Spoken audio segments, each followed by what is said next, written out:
पहलवान तानाजी जादव करमाला के एक सर्वसामान्य परिवार में जन्मे एक युवक। वह बताते हैं कि उनके पिता गधे पे मिट्टी ले जाने का काम करते थे, लेकिन उनको बचपन से पहलवानी का शौक और इसकी वजह से उनको के सारे दोस्त बन गए।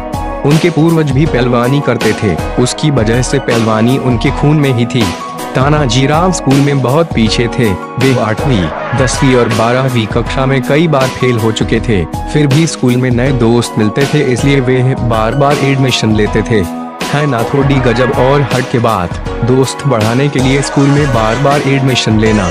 वैसे दोस्त हर कोई जमता है, पर एक बार बनाया हुआ दोस्त हर वक्त साथ रहे, यह बात हर किसी को नहीं जमती। उनके बड़े भाई जालिंधर जादव ने ऐसे ही उनके दोस्त परिवार का एक ग्रुप बनाया है, जिसका नाम है टाइगर ग्रुप। ग्रुप का मकसद है कि किसी को भी कोई छोटी बड़ी परेशानी रहती है तो उसको मदद करना। तानाजीराव अभी इसी ग्रुप का काम देखते हैं। 2008 में इस ग्रुप की स्थापना की गई थी। इस दौरान कई लोग उनके ग्रुप के साथ जुड़े हैं।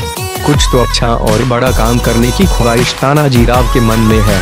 तानाजीराव का पुणे हमेशा आना जाना रहता था।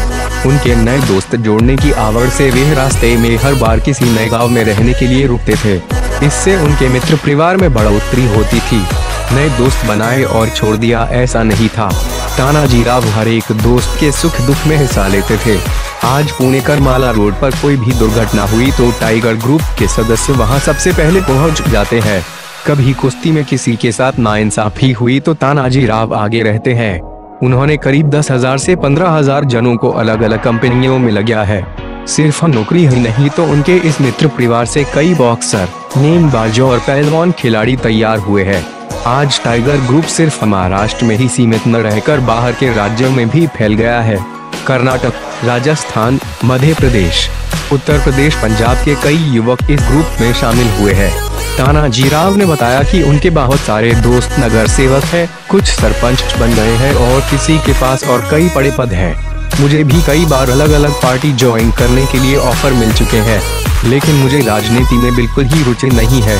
तानाजीराव को सिर्फ सामाजिक कार्य करना है और नए दोस्त जोड़ने हैं।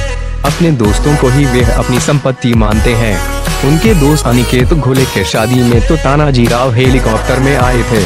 यह महाराष्ट्र में बड़े चर्चा का विषय बन गया था। दोस्त हो तो तानाजीराव जैसा दोस्त के शादी में हेलीकॉप्टर में आ गए। उनके स्वागत के लिए 2000 गाड़ियां रुकी थी और खास बात यह है कि उनके सारे दोस्त अपने पैसे सीए थे। तानाजीराव की एक आवाज पे उनका पूरा मित्र परिवार इकट्ठा होता है। इसकी प्रचिति तो तब आई जब 2 नवंबर को तानाजीराव का जन्मदिन मनाने के लिए करमाला में पूरे भारत से करीब 80,000 युवक इकट्ठा हुए थे।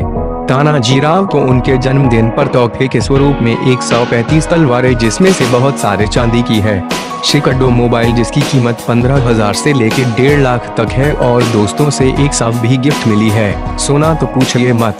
पूरे महाराष्ट्र में उन्हें जन्मदिन की बधाई देने के लिए पोस्टर लगे हुए थे।